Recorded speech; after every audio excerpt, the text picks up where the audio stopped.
বাংলার নিরীহ মানুষ, আজকে আপনাদেরকে একটা কথাই বলবো, মাননীয় প্রধানমন্ত্রী, আপনি নির্বাচনের আগে বলেছিলেন গণভোটে হা ভোট চেয়েছিলেন।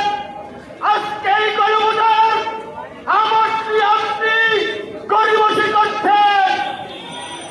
স্বৈরাচারী শেখ হাসিনা বাংলার মানুষের সাথে বক্তব্য করে টিকতে পারে নাই। মুক্ত হানি আজকে মরে গিয়েছেন, শহীদ হয়েছেন, কিন্তু এই ৩৬শে জুলাই বাস্তবায়ন করার জন্য লক্ষ কোটি হানি মুক্ত রাস্তায় নেমে আসবে। আপনাকে অবিলম্বে গণভোটকে সংস্কারে বাস্তবায়ন করে ৩৬শে জুলাইকে বাস্তবায়ন করুন। আর না হয়তো এই বাংলার মানুষ আবারও স্বৈরাচারী শেখ হাসিনার মতো তারাদের জন্য গণভোট নয়, আরো বড় বড় করলেও আপনি রেহাই পাবেন না। আপনাকেও এ দেশ ছেড়ে চলে যেতে হবে। ইনশাআল্লাহ বাংলাদেশ জিন্দাবাদ, 11 জিন্দাবাদ। সবাইকে ধন্যবাদ। আসসালামু আলাইকুম। যেরকম 5 আগস্টের আগে এদেশের মানুষ ভালো ছিল না, নির্বাচনের পরে এদেশের মানুষ ভালো নেই, ঠিক কিনা?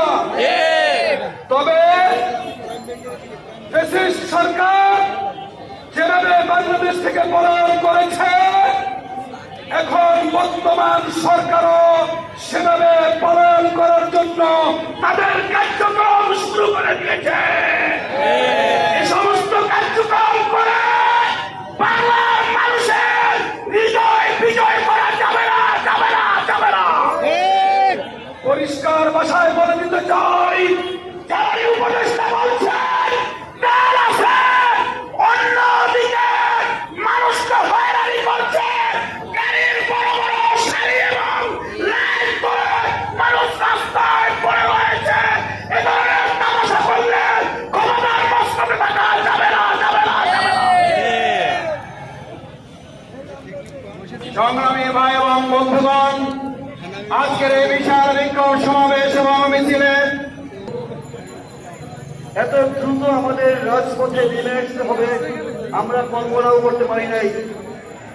আমরা একই সাথে যুদ্ধ করেছি মাত্র কয়েকদিন আগে, আমরা রক্ত দিয়েছি, রাজপথে সংগ্রাম করেছি, লড়াই করেছি ফেসিবাদ তাড়ানোর জন্য। আপনারা কথা দিয়েছিলেন যে সরকার যেই গঠন করুক না কেন, অন্তর্বর্তীকালীন সরকার যে জুলাই সনদ তৈরি করে গিয়েছে সেগুলো আপনারা অক্ষরে অক্ষরে বাস্তবায়ন করবেন। কিন্তু শেখ হাসিনা ফেসিবাদ যে যে উপসর্গে যে যে জ্বরে আক্রান্ত ছিল, তারা সাংবিধানিক কাঠামোর মাধ্যমে সব করবে সেই জ্বরে আক্রান্ত ছিল। তারা কথায় কথায় মিথ্যা কথা বলতো, সংসদে দাঁড়িয়ে মিথ্যা কথা বলতো। আজকে এই সমস্ত উপসর্গ আপনাদের মধ্যে দেখা দিয়েছে। আপনারা সংসদে দাঁড়িয়ে আইনমন্ত্রী মিথ্যা কথা বলছেন, স্বরাষ্ট্রমন্ত্রী মিথ্যা কথা বলছেন, জ্বালানি মন্ত্রী বলছেন যে তেল আছে, তেল আছে, গ্যাস আছে, সব আছে, অথচ তিল খোলায়। এইসব প্রতারণা করে শেখ হাসিনা কিনতে পারে নাই। আপনারা যে জুলাই সনদ মানছেন না, গুম কমিশন মানছেন না, মানবাধিকার কমিশন মানছেন না, বিচার কমিশন মানছেন না, কারণ এর মাধ্যমে আপনারা আবার বেশিরভাগ কায়ন করতে চান।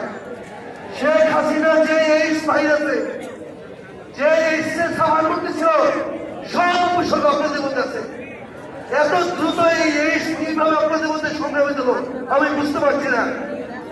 আমরা 11 দেশের মানুষ, আমাদের স্পিকার সাহেব বলেছেন যে তারা সংসদে অত্যন্ত সুশৃঙ্খলাবদ্ধ, তারা নিজেরা নিজেও কথা বলে না, তাদের দেখতে আমাদের শ্রদ্ধা হয়।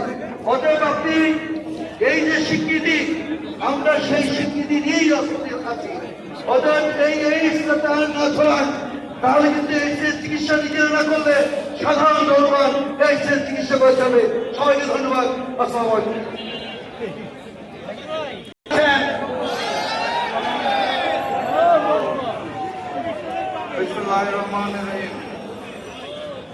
11 দলীয় ঐক্য আয়োজিত আজকের এই বিক্ষোভ সমাবেশের সম্মানিত সভাপতি, সম্মানিত প্রধান অতিথি, মঞ্চে উপবিষ্ট জাতীয় নেতৃবৃন্দ, আমার সামনে উপস্থিত মিডিয়ার ভাইরা এবং বাংলাদেশের মজলুম জনগণ, সবাইকে জানাই সংগ্রামী সালাম ও শুভেচ্ছা। আসসালামু আলাইকুম। আমাদের দেশের গ্রাম অঞ্চলে এখন গড়ে 12 থেকে 18 ঘন্টা পর্যন্ত বিদ্যুৎ পাওয়া যাচ্ছে না। দ্রব্যমূল্যের ঊর্ধ্বগতিতে সাধারণ মানুষের দিন খুব কষ্টে কাটছে। তেলের জন্য যে লাইন প্রতিদিন দেখতে পাই, মানুষ অত্যন্ত কষ্টে জীবনযাপন করছেন। সেই সময়ে সরকার আমাদেরকে বলতে চায় জ্বালানির পর্যাপ্ত মজুদ রয়েছে। সরকারকে কঠিন ভাষায় কথা বললে তো কালকে আমার বাসায় হামলা করবে। তাহলে সম্মানের সাথে, বিনয়ের সাথে বলতে হবে, মাননীয় প্রধানমন্ত্রী, মাননীয় স্বরাষ্ট্রমন্ত্রী, মাননীয় জ্বালানি মন্ত্রী, এতই যদি মজুদ থাকে তাহলে এত বড় লাইন কেন? এই মজুদ কোথায় রেখেছেন? নতুন হাওয়া ভবন কোথায় সৃষ্টি করেছেন? সম্মানের সাথে বলা হয়েছে তো নাকি? আলহামদুলিল্লাহ। আর আজকের এই সমাবেশ থেকে স্পষ্ট ভাষায় জানিয়ে দিতে চাই, গণভোটের জনরায়ের আলোকে ওই জুলাই সনদ এই বিএনপি সরকার বাস্তবায়ন করবে না। অতএব তাদেরকে বাস্তবায়ন করাতে হবে। আর আমাকে যারা প্রতিদিন প্রতিনিয়ত হত্যার হুমকি দিচ্ছেন তাদেরকে স্পষ্ট ভাষায় জানিয়ে দিতে চাই, বাংলাদেশের মানুষের সাথে বেইমানি করে, দিল্লির সামনে মাথা নত করে আপনাদের মতো প্রতিদিন ঢুকে ঢুকে মরবো না।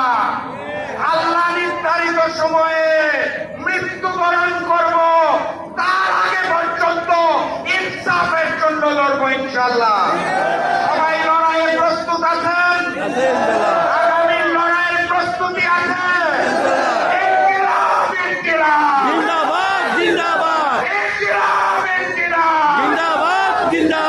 দেখা হবে বিজয়ে। বিজয়ের পথে যাত্রা শুরু জীবন অথবা মৃত্যু। আসসালামু আলাইকুম।